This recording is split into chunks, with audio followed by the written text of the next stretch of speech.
சமீபத்தில் கூலி படம் இறங்கியாச்சு. அது ரொம்ப ஒரு வசூலா போய்க்கொண்டிருக்கு. லோகேஷ் கனகராஜுக்கு எந்த அளவுக்கு நெகட்டிவான விமர்சனங்களை சினிமா வட்டாரங்களும், சினிமா ரிவ்யூ கொடுக்குறவங்களும் கொடுத்துட்டு வந்தாலும், லோகேஷ் அடுத்த படத்திற்கு பிஸியாவே இருக்கிற காலங்கள் வந்துட்டது. கைதி 2 படத்திற்கு ரொம்ப பிஸியாக இருக்க போகிறார். கைதி 2 படம் அவர் ரொம்ப பிரம்மாண்டமான ஒரு படமாக கொடுக்க போகிறார். அவருக்கு உண்மையிலே இந்த சினிமாவில ஒரு லைஃப், ஒரு வாழ்க்கை, ஒரு அடித்தளத்தை கொடுத்த ஒரு நடிகர் என்றால் அது கார்த்தி ஒரு ஆளு தான் சொல்ல முடியும். ஒருத்தர் மேல நீங்க விசுவாசம் காட்டுறதுக்காக இன்னொருத்தரையும் அசிங்கப்படுத்துறீங்க.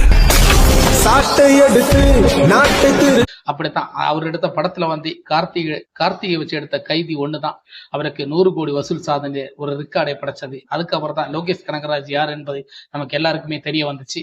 அப்பேற்பட்ட ஒரு டைரக்டர் தான் லோகேஷ் கனகராஜ். ஆனா அவரை வித்தியாசமான முறையில் நம்ம பார்க்கணும்னு ஆசைப்பட்டோம். அதுக்கப்புறம் பெரிய நடிகர்களோட இணைஞ்ச பிறகு தான் அவருடைய கதை களம் கொஞ்சம் மாற்றங்களாக எடுக்கப்பட்டது. கொஞ்சம் மாஸ், அப்படி ஒரு என்டர்டைன்மெண்ட் படங்களை கொடுக்க ஆரம்பிச்சாரு. அதே போலதான் இப்ப கூலி படமும் சிறிதா வந்திருக்கு. ஆனா அந்த அளவுக்கு பெரிய ஒரு கதை இல்லாட்டாலும் படத்துல நிறைய விஷயங்கள் கொஞ்சம் விஷயங்களாக போய்கொண்டிருக்கிறது தான் உண்மை.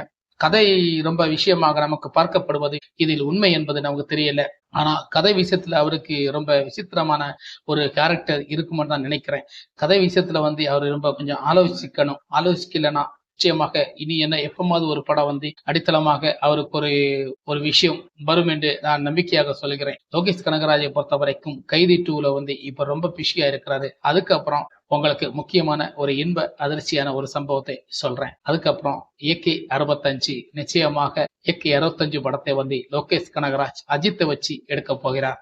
இப்படிப்பட்ட இடங்கள்ல அஜித்தை வச்சு லோகேஷ் கனகராஜ் எப்படி படம் எடுப்பார், எப்படி அஜித்தை வச்சு எடுக்க முடியும், எந்த அளவுக்கு அஜித்தை வச்சு படம் கொடுக்க முடியும் அப்படின்னு நிறைய விஷயங்களை இப்போதே யோசித்து வச்சிருப்பார். அஜித்தை வச்சு நம்ம இப்படித்தான் படம் கொடுக்கணும், இப்படித்தான் படம் கொடுக்கணும்னு பார்த்துட்டு இருப்பாரு. AK 65 நிச்சயம் லோகேஷ் கனகராஜ் எடுக்க போறதாக ஒரு முடிவே வந்துட்டது.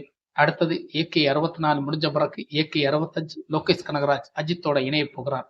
அஜித்தோட இணையும் போது கொஞ்சம் இதாதான் இருக்குது. ஏன்னா லோகேஷ் கனகராஜ் இப்போ லாஸ்டா வந்த படம் கொஞ்சம் கதை அம்சங்கள் குறைவாக இருக்கிறது. திரைக்கதை சொதப்புகள் இருக்கிறது. ஸ்கிரீன் பிளே அந்த படத்தில் அந்த கூலி படத்துல முக்கியமான நம்ம ஒரு கேரக்டர், ரஜினி விட மிஞ்சிய ஒரு கேரக்டர் நமக்கு தெரியும். ஷௌபின் கேரக்டர் தான் நமக்கு ரொம்ப வித்தியாசமான ஒரு படைப்பை அவர் கொடுத்திருக்கிறார். அந்த ஒரு நடிகர் தான் நிச்சயம் ரஜினி, ஷௌபின்.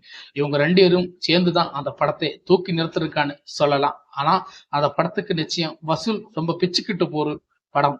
வசூல் போற போக்குல பார்த்தா படம் நிச்சயமாக தோல்வி படமாக அமையாது என்றுதான் சொல்றேன்.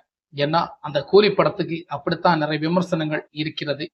அந்த விமர்சனத்தை அப்பாற்பட்டு பார்க்கச்சில இப்போ நம்ம அஜித் கூட AK 65 இணையும் போது கொஞ்சம் பயமா இருக்கு. ஆனா அஜித்தை வச்சு ஏதோ ஒரு வீதியில வித்தியாசமா சிந்திச்சுப்பாரு.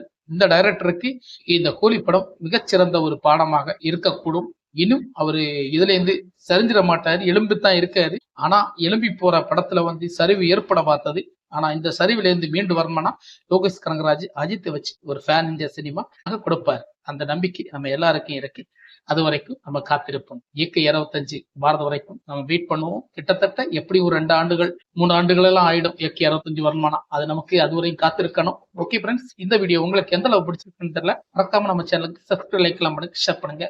வணக்கம். ஒருத்தர் மேல நீங்க விசுவாசம் காட்டுறதுக்காக இன்னொருத்தரையும் அசிங்கப்படுத்துறீங்க.